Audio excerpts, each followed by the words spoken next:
C'est quoi donc le tamthil? Le fait de comparer Allah à sa créature. Le fait de comparer Allah subhanahu wa ta'ala à sa créature.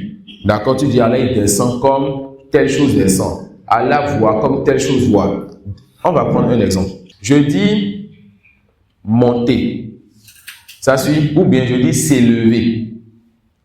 Les sens sont proches. On comprend tout ça dans notre esprit le sens du mot s'élever. Ça suit. Maintenant je dis Mohammed s'est élevé sur la terre, sur la table. Je dis l'oiseau s'est élevé sur l'arbre. Le singe s'est élevé sur l'arbre. L'avion s'est élevé sur qu'on appelle l'immeuble. L'hélicoptère s'est élevé sur l'immeuble. Dites-moi, est-ce que la façon dont Mohammed s'est élevé sur l'arbre, c'est de la même façon que l'oiseau, le singe, l'avion ou l'hélicoptère s'élève? La réponse non. Alors, dans ma tête, s'élever, c'est s'élever. Mais lorsque je vais attribuer ce mot-là à quelque chose, ça apprend les caractéristiques de cette chose-là. Ça suit? C'est ça la règle qu'on a vue hier, le code de Mushtarak. Dans ma tête, il n'y a pas de tashbih. Dans ma tête, il n'y a pas de tashbih qui est réprouvé, qui est, qu'on appelle réprimandé. Dans ma tête, quand j'entends le mot s'élever, je comprends le sens.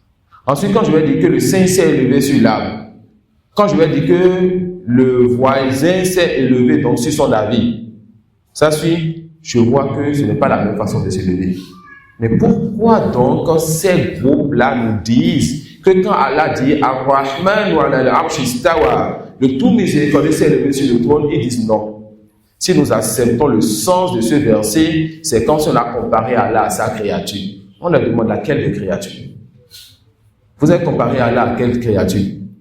À la façon dont l'homme s'élève, à la façon dont le saint s'élève, et même l'homme, la façon dont il s'élève sur la table, ce n'est pas de cette façon qu'il s'élève sur telle chose. Ce n'est pas de la même façon qu'il s'élève sur sa moto, sur son chameau et bien d'autres. Ça suit. Vous pensez comparer Allah à quoi parmi ces créatures? D'accord? Et avec cette règle-là de code Mushtarak et de code Mumayyiz al-Fariq, on voit qu'en réalité, on peut donc affirmer les attributs d'Allah sans faire de tashbih, sans faire de ressemblance. Alors on évite le ta'til, on ne refuse pas le sens des noms. On évite le takyif, on ne dit pas comment sont les attributs d'Allah. On évite le tamthil ou le tashbih, on ne compare pas Allah et ses créatures. On évite le tahrif ou le ta'wil, on ne dit pas le sens de ceci et on donne un sens autre que ce qu'Allah il a donné.